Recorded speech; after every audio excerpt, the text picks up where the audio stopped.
everybody. Hello, hello, hello. It's been such a long time. 2 weeks without having you guys on. Yes. Hi. How's everybody doing? How you guys doing? I hope all is well. Welcome September. Welcome September. Fall.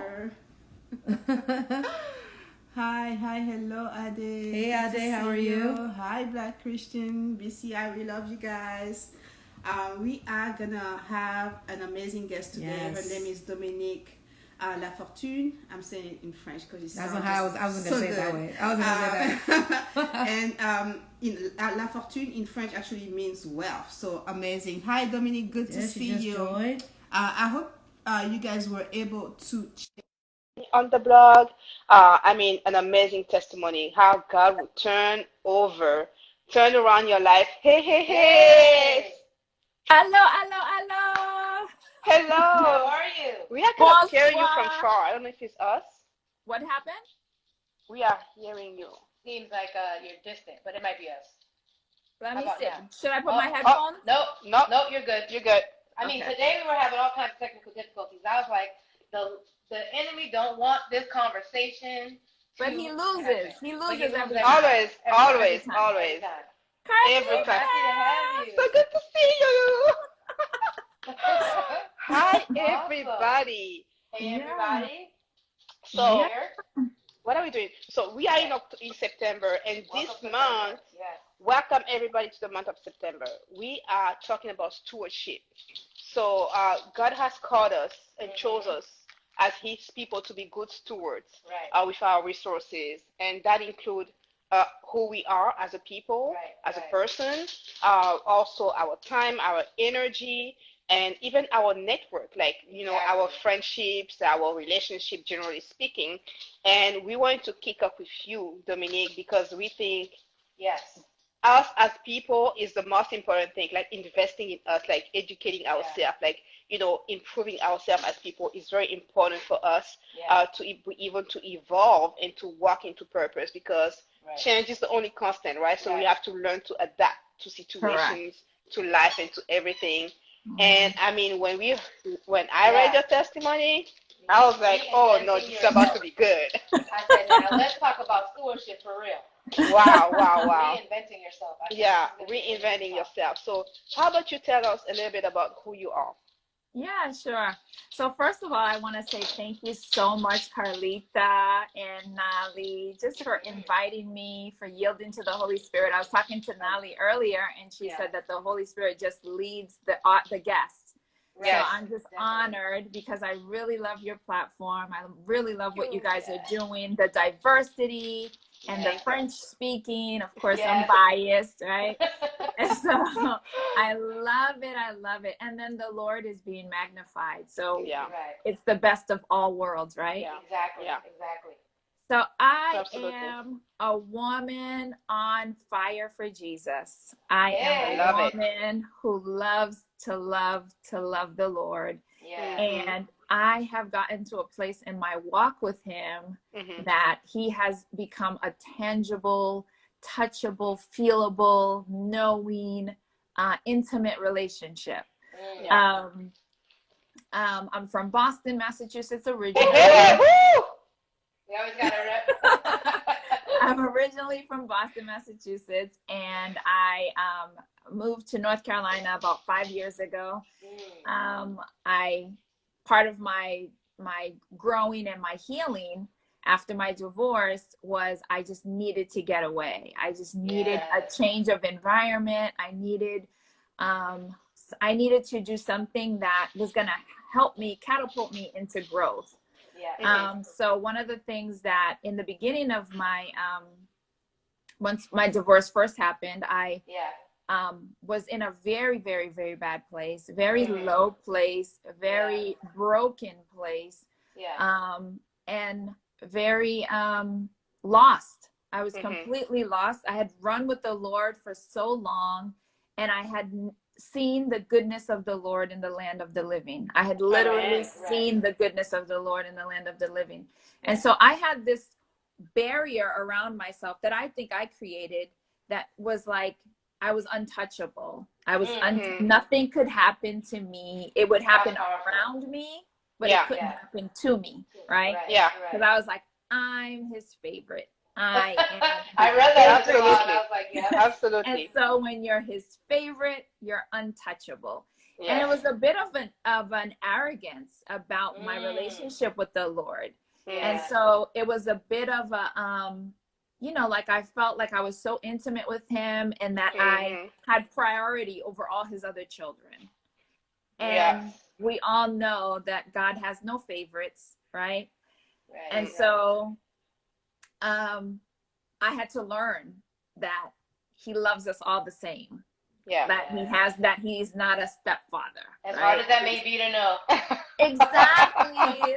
We have the same grace, all of us. Yeah, exactly. And I used to be like, I'm so sad about that fact and that reality and that truth. So then when I moved to North Carolina, that was really when the work began, you know? Okay. And so the work began initially with, I can't say that I initially ran towards God. I think initially I ran away from God because I felt so, I felt so betrayed by him. I felt so. Let's dig into that. Let's dig into that. Yeah. I think even before we go there, let's talk about like, you know, the whole situation about the divorce. When did you feel like, okay, this could not go on. I really need to take care of myself, which means like to really cut tie and move on as a new person to rebuild myself. Like, at what point did you get that revelation? I think especially as considering the fact that, you know, I'm his favorite, this must be something that God is like working, like something, God must be doing something in it. Right. And then you have to come to that revelation that like, okay, this is the time for me to move. This is not what I thought it was. Yeah. Right. So I have to be, when I'm honest about it, I cannot say that the Lord did not give me a way of escape before the marriage. I cannot I cannot honestly say that, and I know that, right? But there were red flags, and I ignored the red flags. Can we talk about the ignoring the red flags in life? It is so detrimental.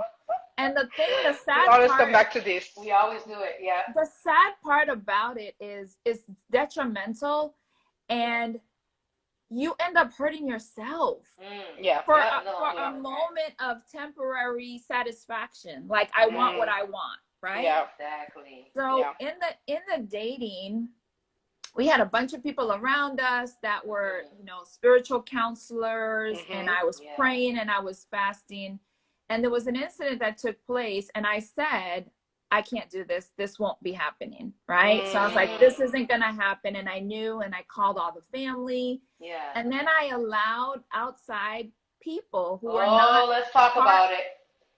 Let's talk about it. The voices. I allowed the noise. I allowed the embarrassment. I allowed what people would think to dictate my decision making. And I paid a price for that. I paid a very costly price because I knew what I heard from the Lord, and I allowed, and I put that back on the back burner, and I allowed, and I just went forward. And I knew very early on, I remember saying, okay, God, how am I going to get out of this one? I remember. So you went in already thinking about the exit strategy. I went in thinking maybe this wasn't the best decision for Dominique. You know, but I was in it, and I was like, we'll see, let's see. Right. But then very early into it, I was like, it's not, you know, I knew. And so in my knowing, I knew, and I just tried to make it work, tried to, you know, work it out. But it was very evident very early on. So as we progressed, I know the Lord knows. So as we progressed, I kept saying to myself, you know, it was not good. It was toxic. It was not healthy. It was, you know, there was all this external factors coming into it, etc. There was always some kind of stuff happening. So I remember with my mouth saying, in a time of argument, I said, I wish you would cheat on me so I could leave you. Oh, wow. Oh, the power of the word. Wow, that's crazy. So you actually said it. I spoke that word. I said it. and I actually saw it. That was exactly what I saw, right? So you were looking for a way to feel good about living. I was looking because I needed a biblical out as a woman of God. Okay. As a woman of God, I was like, okay, what are the grounds? What would be the grounds? Instead of, doing other work, right? I was just like, I'm out of this. This is, so I was like, what are the grounds? Okay, if he does this, and I knew what the scripture said, so I was like, I wish you would just, so I could just. Yeah. And after I said that, very shortly thereafter, it was a downward spiral. Okay. And so I played a part, right? And I had to own the part that I played. Yeah. Right. That's good. I think that's so important. That's good because we don't do that often. Yeah. Right. No. I had to, in part of doing the work, I had to revisit, and own my stuff and own what part I played in the demise of my marriage. Right. Period. And that's like facts. That's so true. Facts. Yeah. I had to own it, and I had to sit with it, and I had to be with it, and I had to know it, right? Yeah. Now, I didn't do the things that he did, right? Okay. And so for me, the infidelity for me became an idol. It became the thing. It became the the most awful thing. I put a hierarchy on it. I was like, this is the ultimate worst thing ever. And I was like, this is the hierarchy of it. Yeah. So, and what I say in the testimonial that I shared with you guys was I remember trying to heal, trying to move forward, trying to grow, and the Lord saying, take them off the cross. Wow. And I was like, that was so powerful for me. Like, I can't seeing him up. As you see yourself. Yeah. I can't make that up. Powerful. Like that was exactly how I heard it. I can't make it up. It's something that was like, I was like, excuse me. Right. Yeah. And then I'm the one that's been hurt here. Yeah. That's the part. Exactly. So it's about me. When I heard that, I was like, but I heard it, and then I saw, that picture that Catholics that we see with the actual body of Jesus on that cross. I saw that. Right. Okay. And then I was just like, okay, so I think God is trying to tell me that this is what I've been doing. Right. So then I'm like, well, he deserves to be on a cross. Yeah. But let me tell you about what he did. Let me tell you about what he So I tried to justify why he was on the cross. And then, but I couldn't shake it, because shortly thereafter, the Lord started showing me how. Is that always the hardest part? I was going to say, every time you point one finger to somebody, you have three others, turn at you, literally. And we forget that all the time. We blame others, and God is like, wait, I'm working on you. Even through them, I'm working on you. On you. And so the Lord started showing me my stuff, and I was just like, oh, well, that's minor. His is major. His is major, mine is minor. And then so my attitude was like, I'm in the minor league, he's in the major league. He's gonna he's going to hell, I'm not, those kinds of things. Right. And so I had to get past all of that before the real work could begin. Right?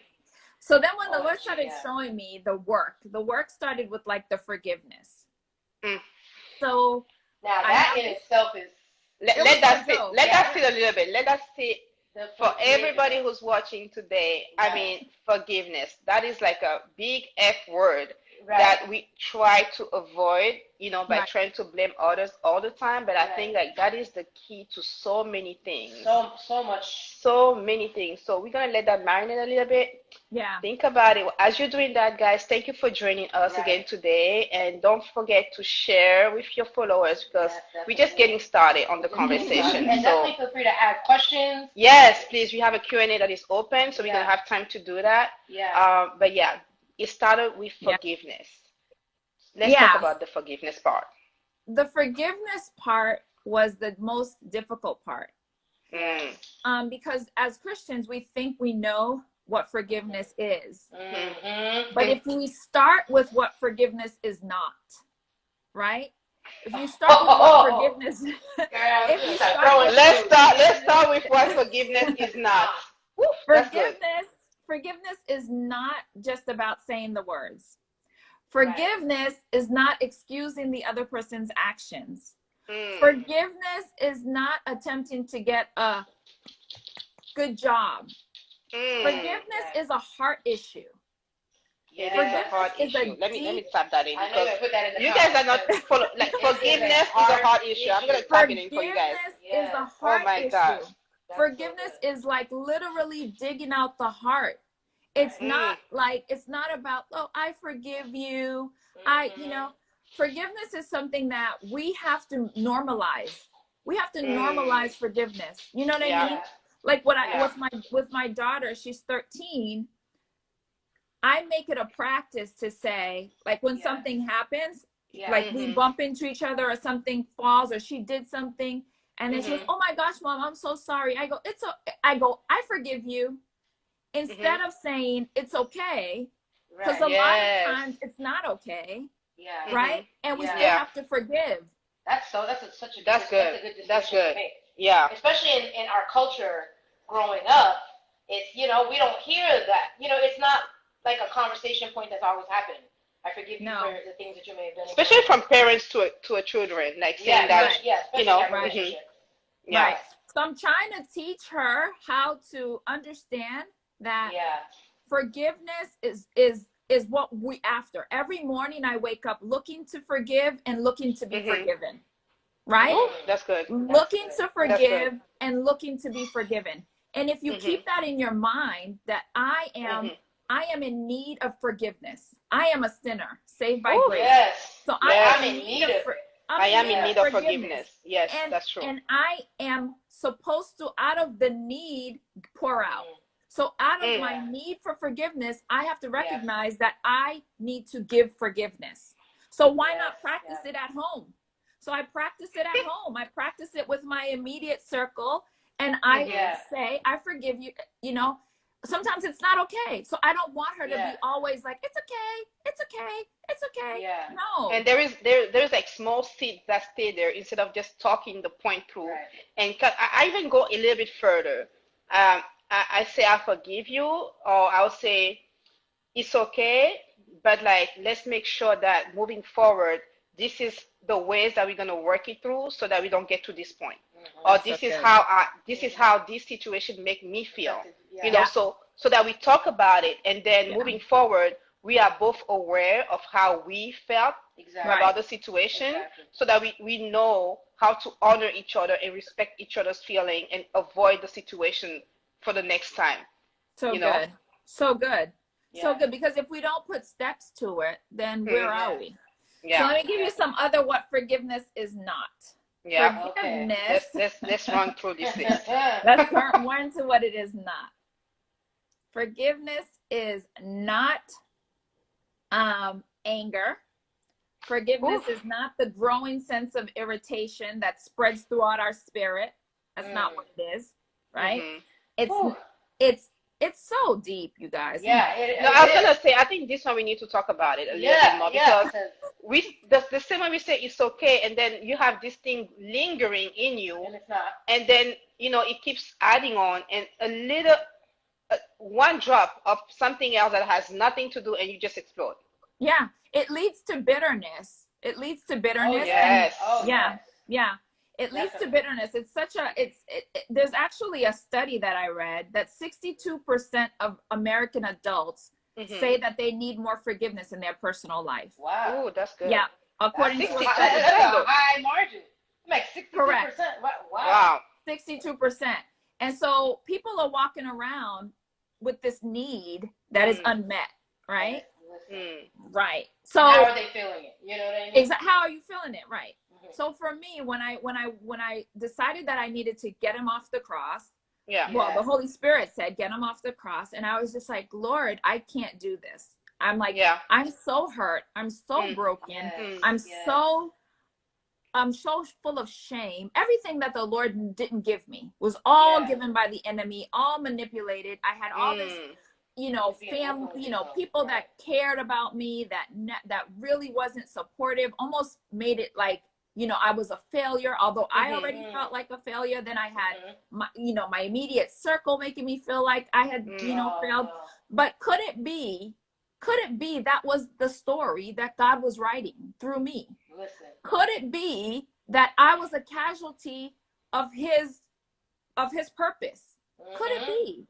Right? Could it be? Could it be? And so who am I to say, how could this happen to me? Could it be his favorite? This was what he wanted to do. Yeah. I don't know. I don't know, but far be it from me to try to say, to stay in that place with how could it be? Could it be this situation was a casualty of purpose? Because so much has come out of it, so much good has come out of it. And it's almost hard for me to say it because people think that I'm just trying to make up where I'm at and what happened, to how compensate. it's transpired. But that's not the truth. The truth is so much good has come out of it. One of the things that I realized is that I only had a part of the story, which was a part of what led to my ex-husband being unfaithful. There was a whole layer of stuff that led to that, right? It was like an onion that you peeled, and when you realize, like, he had a history of infidelity on his dad's side. His dad, he was born, there was so much that was playing against us. And so when I peeled those layers, and God was just revealing to me, showing me things like, you do know he's at this point he's like Amber Alert, Yeah, you do know that he's a jump off baby. He is the result of infidelity, my ex-husband. Wow. So he is look at that. Yeah, look how it's full circle. Right. Okay. So we would have had to have been really spiritually mature and aware to fight the demons that were coming against our marriage. And we just weren't there.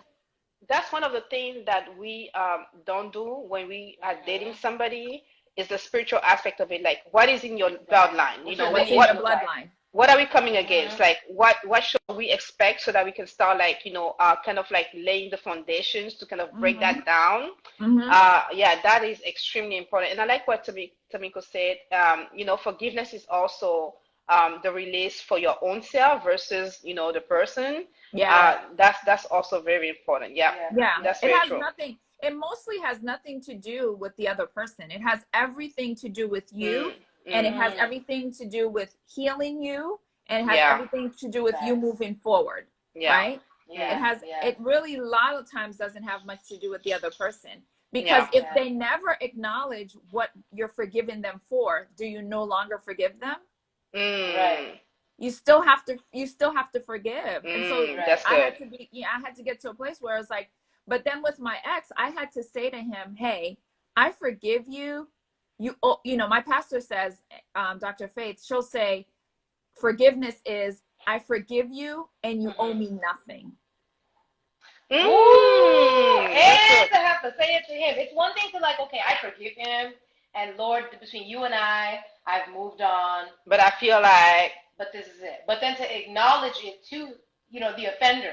Right. And to say, you owe me nothing. And you don't owe me exactly. Nothing. That's powerful. You owe me nothing. Yeah. And so then that takes it all back to, it's all about me. So now I'm not looking for anything from him. Exactly. I'm looking for me to get better, me to be in right standing with God, me to not have bitterness, me to not take it into my next relationship, me to get better, you know? So how did you walk that journey? Like, where did it start from you, from that point of forgiveness? Like, what was the next step for you? And, what are some of the revelations that you've had through that journey of like discovering or rediscovering who you were and not who people were expecting you to be? Because basically that's what the marriage was. Like, you were basically you were living people's lives that they wanted for you. Right. Like, what was that like, from that point forth? And even in the blog, you were sharing how you restore your relationship with your ex-husband, and that you guys are great friends now. Like, can you kind of like talk a little bit more to us about that? Yeah. So when I decided the forgiveness, I was like, okay, I started changing my language. So I literally spoke what I wanted to see. What I'm seeing today, language is everything. I spoke it.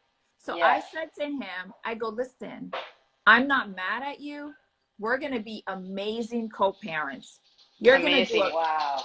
And I just told him, I go, you're going to do a great job and I'm going to do a great job. It's going to be okay. Right? Yep. I go, it's going to be okay. And honestly, I wasn't sure, but I just started speaking what I wanted to see. I started saying how I wanted it to be, right? That's powerful. It was really the same way you spoke the separation. Same way I put my mouth on that marriage, I had to put my mouth off that marriage. You see what I'm saying? Ooh, and I had to put my mouth back onto the future of what our relationship was going to be. That's good. So in that process, I understood the power of words. I understood Dominique, the weight of her words. I know that I can create my world with my words. There are very little things that I say that I don't see. I usually, whatever I say or whatever I see, you could take it to the bank. Yeah. And we actually was like earlier this week in a seminar, webinar that was saying that you see what you say. Right. Yeah. 100%. 100%. And it's so true, because when you go back to the word, like it says that, he gave us, like he created us in his image, and he gave us the power to create with our words. So and he created himself, the word, with his words. So we really have to like be very, very, very aware of the things that we say, very aware. And because we create our reality with our word, basically. Yeah. He created the world. On the first day, he said, let there be light, and there was light. Everything was with mouth. There was no clay and hands putting together. It was all spoken, right? And so we take these words so casually. And I think that's a vital point. We don't realize how impactful they are. At the end of the day, even when it's like, and I've caught myself like I'm dying, or I think this is, whatever it may be. Like that. And it's like we don't realize that in society and just the way of life, we say these things that are not we don't even pay attention to. And then I caught myself saying that, and I was like, wait a minute. Even in the most innocent way, you don't understand that what you're, bringing into your atmosphere by saying that. By saying it. And the thing is, the culture, right? The culture will say things like, I am DEAD. Because it's so funny. She said, I'm not saying that. Trying to mess around. No. She is spelling it. Okay. I don't say those things. That's true. There's so many culture sayings that the SAVAGE, I refuse to say that. And sing that song, I was like, these people are careless. Very careless with their mouth. I was like, nope, I'm not saying that. To know. Right. I refuse to say it, because you're going to have what you say. That's and then true. Guess what? Look what happened to Megan. Let's just keep it 100. Listen. She had to. I couldn't even believe that story. I was like, now that was SAVAGE. No, but she said this thing, and now that word that she said, there was a challenge to what you said. Right? So she was saying that she's this person, she's this, she's that, and she was put in a situation where she had to challenge. That word was challenged. Isn't that the way it works, though? If you look at even like the stories in the Bible, like as soon as God said, this is this person, the very first thing the devil came after is this one word and affirmation that God made over you. So I can see like how you say, I am this, or I'm doing this, then you are challenged right away in there. I refuse to say it. The whole, when Eric Gardner couldn't take a deep, I was like, I'm not going to walk around saying I can't BREATAG. I'm not saying that. Because I want the intentionality. that's that's a whole other level of Yeah. like intentionality. I mean, Yeah. oof, I thought I was intentional, Yeah, but this right here, really being cognizant of oh my everything. God, You gotta be it's good. aware. And what you're hearing. I mean, Yeah. on top of that, you know what I mean? Because it's, and I used to say this to my son all the time when he was younger, and I'm like, what are you listening to? And he's like, Mom, it's okay. It doesn't have swears in it. It doesn't have this. But I'm like, you need to understand that whatever's playing in your mind is what you're going to be conditioned to think and what you're going to be conditioned to say. Yep. Yeah. You know? So Yeah. it's very, you know, it's that's all good. connected. Yeah. Ooh, Yeah. I'm gonna pay more attention to my words. Like, Yeah, this is right. definite. Yeah. Wow. We can't afford to be casual with our words. We can't afford to be casual. Right. Especially in this circumstance, because I mean, you have actual evidence of like saying You it lived on it. both. You know, you've lived it on both sides of the spectrum. Oh, yeah. I mean, you are actually living it, even currently. Yeah. Like, you Even literally this, create your word with your word. Right. Yeah. That's awesome. Yeah, wow. That's awesome. So after I told him, look, we're going to do this, we're going to do a good job, it wasn't automatic that it was a good job. Yeah. It wasn't, because there was still some hurt. There was still some contention. There was still some guilt on his part, some guilt on my part, you know? And then this is what the Lord showed me. And only God can do this. The Lord showed me, because before I completely was done, it took 18 months to go to the attorney's office. Yeah. Oh, wow. Finally. Okay. Because it's a process. for me, I kept saying, I want to be able to look at my daughter when she asks me why we're not together, to say that I did my best.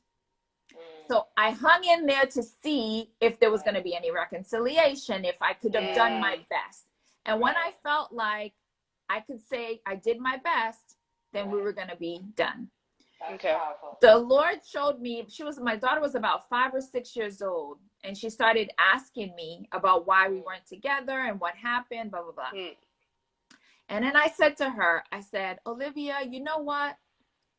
I said, if I knew at the end of the aisle, you would be at the end on the other side, would I walk down again?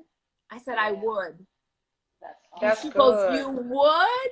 Oh. I absolutely would do it again if I knew you'd be on the other side. Yeah. So if I had to walk this walk to have this daughter, this amazing kid, and my marriage didn't succeed, I'd do it again. Right? I'd do it again because we don't know who God is entrusted in. I was just gonna say, you never know what the plan is that He has. What God's plan is for your children. You don't know for your seed. You don't know. Yes. And so you start living a life that it's bigger than me. It's bigger than my feelings. You know, my feelings are not facts. They're just my feelings. Yep. Right? They're not facts. They're just my feelings are not facts. That's good. Yeah. So then you categorize, you put your feelings where they should be, and then you put the facts where the facts are. Right? Yeah. Right. Yeah. And then you don't learn how to make a distinction between the two. Yeah. Because that is a whole, that's a whole other talk. Yeah. But then you begin this thing, and I call it hope. You begin this thing where you're honest with yourself, right? The H, you're honest with yourself. You're honest with the people around you. You're honest. I have this idea where the truth must be told. Not telling the truth is non-negotiable. The truth must be told, right? The enemy loves lies. The enemy loves the secret. The enemy loves the darkness. Because he uses it against you. He uses it against you. He uses it against you. So the day that I could say, I'm hurt, I'm broken. Yeah. He no longer could have that power under me and power over me. Yeah. Because for a long time I wasn't admitting that. I wasn't admitting that. I was trying to walk around like I'm so strong, and his the loss functioning and dysfunction. Oh. Yeah, right. That's and I was like, that's loss, the culture. No, it was our loss. It wasn't just his loss. Right? Yeah. It was our loss. We both It was our loss. Right. The shared responsibility. Right. Shared responsibility, shared ownness, Yes. Yeah. So the Lord showed me clear that in order for me to move forward, I had to be honest. Honest, right. I had to be observent. What was observant? Good. I had to look around. I had to see, how does Dominique show up? How does Dominique, what kind of space does Dominique embody? How much air do I take in a room? Right. what am I bringing? What am I depositing? Right? How am I showing That's up? good. So then when I realized I wasn't meeting the bar, I wasn't showing up, I wasn't me, I wasn't, I had to do the therapy. And the therapy was amazing. I love therapy is something that we always promote that on here. If you've been here, know we always talk about, therapy. Go for it. Jesus is great, but you also need Jesus and therapy. Both together is just epic. Like, it's amazing. Yeah, you need it. And I think in our culture, the stigma is that, like, oh, I can't, it's because it's, you're crazy. No. Oh, yeah, exactly. Like, no, I'm going to go to therapy so I don't, unleash my crazy on you. Like, that's that's what it is. I need to go to therapy so you don't see the real crazy. If you think this is crazy, wait till you see the real crazy. What's going on in my head that I'm not telling you. So please. Yeah, absolutely. And reinventing yourself, I think, is important. It is that. It's, the knowledge, getting knowledge of who you are. And if you need help in any kind of way, investing in yourself. Whatever the cost is, time, energy, money, resources, invest in knowing who you are, where you are right now, what you need, and get it. Like, pursue it because you need it. 100%. And you're worth it. You are worth it. Come on, L'Oreal. Come on, L'Oreal. Right. You're worth it. You're worth it. You are worth it. And then the thing is, it's like you decide to get a comeback, to do it again, to get a do-over, and you accept the second chance, the third chance, that I fell down and I get back up, and I'm gonna whatever chance, how many you need. I think, like, once you don't get that cleansing, you don't feel deserving of that second chance. That's so you true. won't take it. Right. Even when God is like, here it is, you'll just continue to bat it away and kind of roll in this cycle of, like, stagnation, and I haven't really complete. Exactly. That's true. That's true. That's powerful. So therapy is definitely a must. A must. Come on, guys. Okay. And then when you're observing how you come in, then I say P for possibilities. I believe that life is full of possibilities. Embrace the possibilities. And so embracing the possibilities was, could it be that this was God's plan all along? Could it be perspective? Right. Could it be that God was keeping me safe from something, but he needed to take something else away? Could it be this man couldn't walk the rest of the journey, couldn't accept, who knows? It could be a lot of, Could it be that God used this situation to show him what the generational issue, the root issue was, so that he can work on it for a better relationship later? Relationship. Yeah. Right. I mean, today he got married last year. I'm still unmarried. That's okay. That's okay. We're not up with you. That's all right. But when he got married, and I was totally like the catalyst to him getting married. I'm like, listen, you can do it again. I go, you can do it again. Try it. Trust me. You're much better. It's going to work out this time. Do it. Go for it. And he went for it. And I'm super happy. And I'm happy for them. I get along with his new wife. She calls me sister. And that's that's healthy. It's not pretending. That's really healthy. That's healthy. Because you went through the work to know who you were. Yeah. You invested the time. You invested everything that you had to invest to reinvent yourself in a way where you feel like this, divorce does not define me. No. No. It's an experience that I can pull from. That I have resources now from, that I have insight on, that I can help other women. I was going to say, I'm still an advocate of marriage. I'm not the one who's like, oh, leave. No.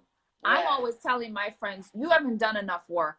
You still have to do more work. You have no business thinking about leaving. You haven't done it yet. You're not there. You know what I mean? So I'm a huge advocate of marriage. I'm a huge proponent of stick it. I think sometimes I wonder if I could have, stuck it out and done some things differently. Right. I mean, we'll never know. But again, I'm pro marriage. You're in a healthy place.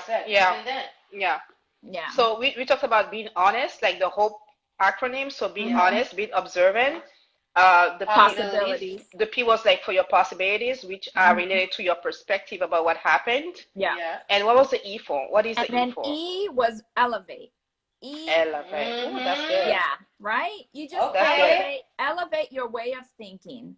Decide that I'm gonna recognize that there is so many layers to us as humans, right? Yes. And so if Nolly says something to me, I have to say, there may be more to that story. Exactly. Right? Yeah. And be less judgmental and lead with love. You're speaking our language right there. Right.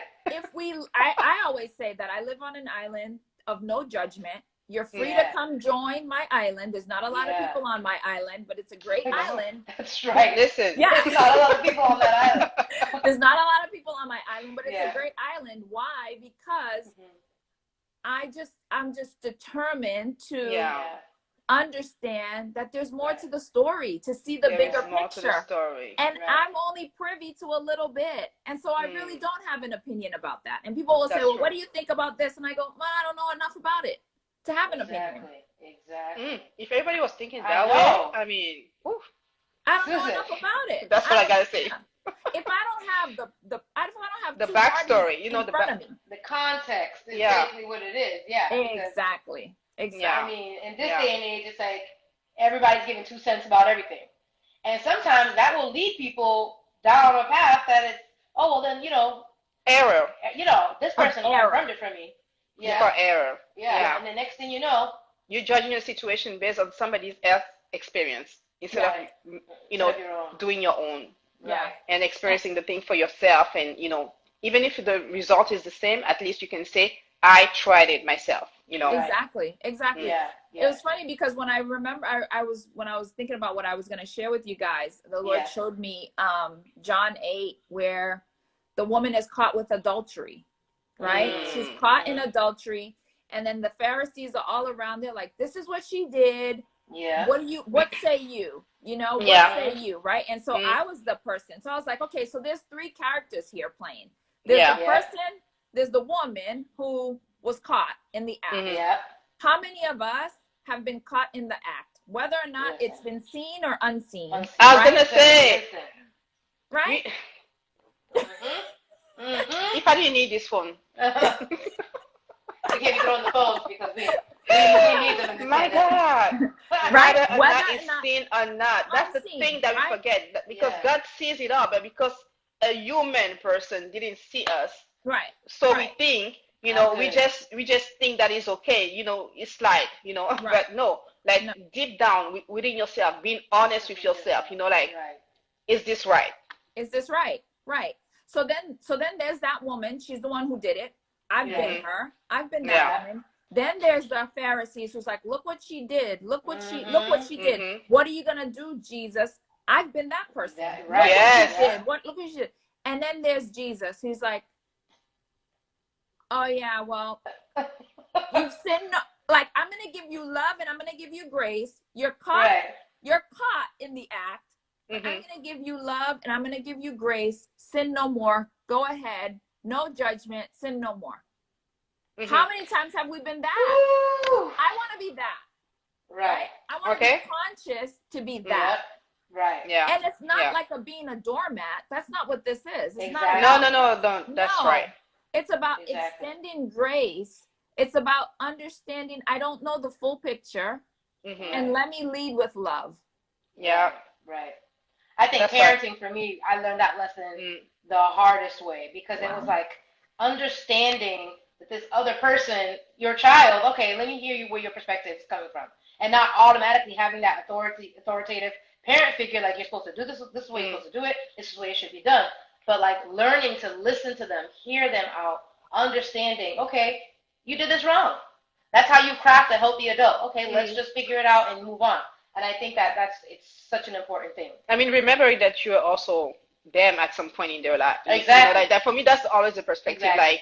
Like, like I've been there, I've done that. Like whether it's under that specific way or another way. I've been there, or I can be there at some point. Yeah. And I will need somebody to forgive me, and I will need somebody to be like, okay, let's talk about it, please sin no more and move on.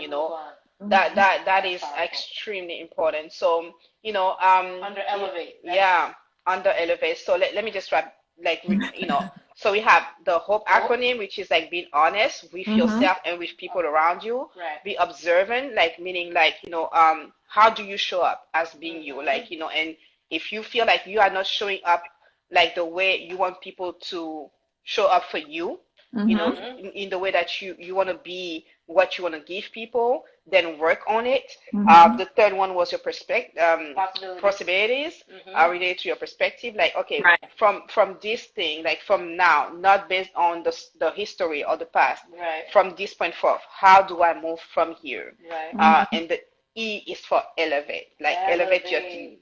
Grace, mercy, lead from a place of love and compassion. Right. I mean, this is amazing. Thank you. I mean, unfortunately, IG don't let us be here forever, and I'm looking at the time. We just have like about 5 to about 10 minutes more left. IG be coming in at the last minute, like, you got 30 seconds. So I want to make sure that we have, like, if somebody has some questions, you can drop them in, you can send them over. We're going to take some questions, but also, Dominique, if you have, like, some other points that you want to share, takeaways, to kind of like leave us with like a nice little, wrap up conversation summary. If you have to remember anything, this is what I want to, this is what you need to remember. This is what I want to leave you with, in order to be equipped to reinvent yourself. And don't forget to, give your info so our followers can kind of follow you, find where you're at. Yeah. So I've pinned you in the comment down here. So guys, please follow Dominique, support her ministry, what she's doing. And you guys know how it rolls. So, and if you are watching the replay, share, tag friends that maybe have been through a divorce, that might need this encouragement, or any type of traumatic life. That's true. Any kind of traumatic life. That's right. Yeah. We're talking about divorce, but I guess it can, apply to our kind of relationship. Listen, I was kind of, as you're talking about divorce, I was a teen parent, and that was like traumatic. So as you're talking about the different aspects, I was like, yep, I can relate. Yep, I can relate. Even in the friendship perspective. Yeah, even in the friendship perspective, right? Yeah. Building healthy relationships. Yeah. Like, these are really great points as far as your evolvement and your emotional intelligence. Yeah. As an individual. That's what it is. Yeah. That's so good. That's so good. Emotional intelligence. That's so good. Yeah. So I would say, I know, I wrote these down. So I would say, I know you got stuff there.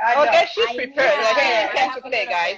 I would say that do not fear failure. That you will meet many people, situations, and things, circumstances that disappoint you. So you should not be afraid of the circumstances in life, of the things that will disappoint you. Everything comes for a reason or a purpose. Amazing. Everything comes for a purpose. And the other thing that I believe, and this is one of my mentors, she says all the time, Beverly Angel, she says, everything is spiritual. And I believe that wholeheartedly, that everything has a spiritual undertone, has a spiritual background, has a spiritual agenda, everything. Don't be afraid to do things on your own. Sometimes that's a good one. You'll be pulled from the masses to go and face Goliath by yourself. Oh, that's good. And you shouldn't be afraid to face Goliath, whatever the Goliath is in your life. But sometimes you have to pull away. I had a season where I had to pull away to build myself up, right? To let the Lord work on me. Right? And so I was in a cave, but I mean, the silent years, I call it. The silent years. The silent years. That's good. I call it the cave years. And then I called myself a cave woman. I grew so much in the cave. Sometimes I longed for the cave because it was just such a place of intimacy. It was such a place of growth, right? So then I would say the depth of knowledge and understanding of any situation is your responsibility. Oh, that's good. That is good. Take responsibility. You are responsible to get the depth of understanding, the depth of knowledge, it's your responsibility.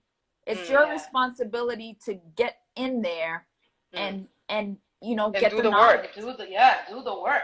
And do the work. Yeah. That's good. That's good. I mean, I think a lot of people skip that part. Yeah. And I think that's what I have for you guys. Oh my God, this is look at in the timing on point. On point. I mean, this was so good, and you know, like, really thank you so much for having me, for your vulnerability, your transparency, and just sharing your story on our platform. We are extremely honored. You know, and for your time, because what people don't know behind the scene is like we asked for people to testify, to share testimony. And not just because you know, we need content for the website, but more because we feel like we overcome by the word of our testimonies, right? So the testimony is actually the heart of what we do on our platform. We can do lives, any kind of lives, but like we want people to live with a story that will empower them. If they are still going through or transitioning through any of these things that we talked about, like having a testimony, having like a point of reference of, okay, people go through this. That's like, I'm not alone in this. Like, you know, and this is how this people came out of this. And let me try this. So thank you. Powerful. Thank you for taking the time to do the work. Oh, thank you for having me. Thank you for being led. So you guys are amazing. I am such a fan of the platform. Thank you. I love the work that you're doing. It's amazing. Thank you. Guys, so just Dominique is her Instagram handle is on there. And you can find her at Dominique LaFortune or LaFortune. LaFortune. LaFortune. I don't have the French accent. This is the Boston accent. Yeah. Definitely. And this will definitely, you can check this out later on. The replay will be live in a little bit, but we thank you so much, Dominique. Thank you, guys. Thank you, everybody. Thank you, everybody, for coming. We love you guys. Thank you so much. Thank you. And we will see you next week, guys. We'll see you guys next week. Next week. Bye, guys. Awesome. Bye. Okay.